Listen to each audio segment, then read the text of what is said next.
Hello, Africa. Sports has the ability to affect society on so many positive levels, such as job creation, but also contributing to a healthier lifestyle. This morning, we're looking at one aspect of sport, and that, of course, is football, more especially the development of this particular sport when it comes to the grassroots level.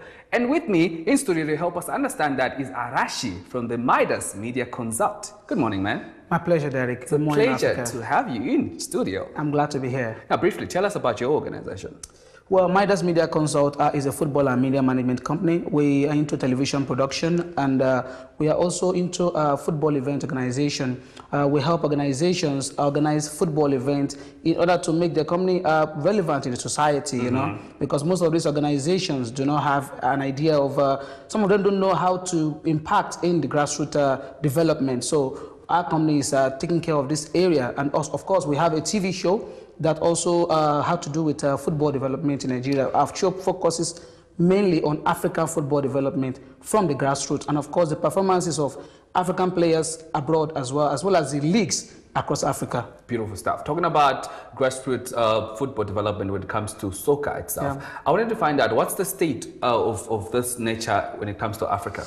Are we doing good? No, not at all. We're still backward. Of course, I feel that's why company like us is coming up. And of course, people like me, I'm very sure I'm not the only one trying to work on this kind of thing. I believe the growth of a lot of entrepreneurs going into football administration in Africa will have a lot to do with this. And I feel that in the next few years, we will also be reckoned with as well. So I think we are doing well, and we will get there. But there's need for us to do more.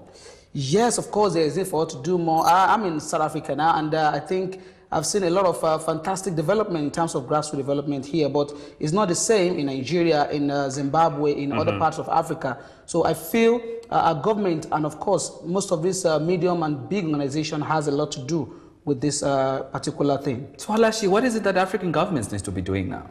Of course, they've got to invest in entrepreneurs that are willing, that have passion for a particular kind of sport. I don't want to mention football specific for now. Yes. By investing in them, they will be able to know the right places to go, and of course, the right people to develop, so that football in some countries is their income. In Brazil, for example, football is a fantastic export for them. So I believe in Africa also, we could achieve this in the next few years. You speak so passionate about football. Is it something that you always wanted to do as a sports journalist? Yes, I've been in football for 13 years now. I've been covering football. I've covered about 3 World Cups and about 5 African Nations Cup as a TV director. So I think my passion grew from there. So going into the business is like, it's just very simple for me. So I think it's about passion, just like you said. I see. Now, if you were to analyze Nigerian football, how would you do that? Is it fine? I mean, them, of course, being the champions of the African champs, so to speak. Of course, I'm sure nobody gave Nigeria the chance of winning the African Nations Cup this year. I did. You did? Well, you're going to be one of them for sure. In fact, most of them, including myself, we were just having this, let's just give it a shot. But by the time we got to the quarterfinals and we got that famous victory against the Ivorians, of course, everybody fell in love with the Super Eagles again. Football in Nigeria, I could say, is a religion. It's huge.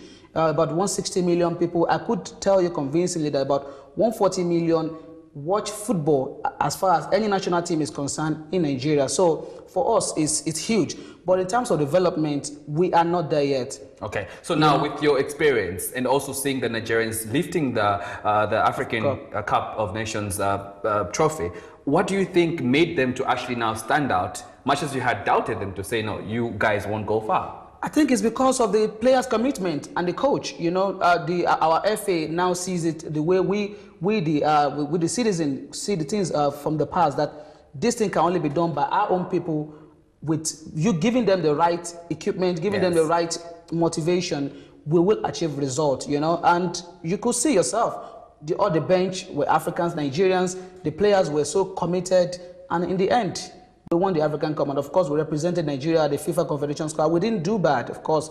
We gave all the other countries the antidote on how to beat Spain. Wow. Now, let's talk about football in the context of socio-economic development. Do you think there's much more that football can actually bring on board? Like I said earlier, football could be used as a major source of income for a country if the regular kind of investment is made into it. I feel that in Africa, we still have lots to do in terms of this development of football from the grassroots. You just have to go back to the grassroots. Everything starts from the grassroots. All the great players that we have in the past in Nigeria, they all started from the grassroots. None of them was born in Europe. Yes. They were all born in Nigeria in some local cities like Warri, like Enugu, like Lagos, and they became world beaters. So I think we still have a lot to do, and invest would definitely get us there. Beautiful stuff. Now, getting back to your organization and of course also your work, is there more that you guys are doing in terms of promoting African football, but also Nigerian football, so to speak, in particular, maybe? Yes, Midas Media Consult owns a football academy, Midas Football Academy, and our team have competed in a lot of local and international competitions. We've won youth festival tournaments in Denmark, in Germany. Where is this academy, by the way? It's in Lagos, Nigeria, of course. Okay. Yes, and right now we're also playing. We are involved a lot in local tournaments in Nigeria. Midas is in the final of a local tournament now in Lagos. The finals will be played in the next few weeks. And I feel that if we are encouraged more, I think we can do more in this regards to be able to develop football from the grassroots. Lastly, in brief, what's your point when it comes to Africans' football future, the future of Africa's football? I believe in Africa. I believe in the future of African football, and I'm sure that one day we will win the World Cup, and I think that will put us on the global reckoning across the world. Well, it's been a pleasure talking to you, man. My pleasure, Derek. Well, Africa, on that beautiful note, I'm afraid we've come to the end of the segment. Hope you enjoyed it. See you next time. Ciao, ciao.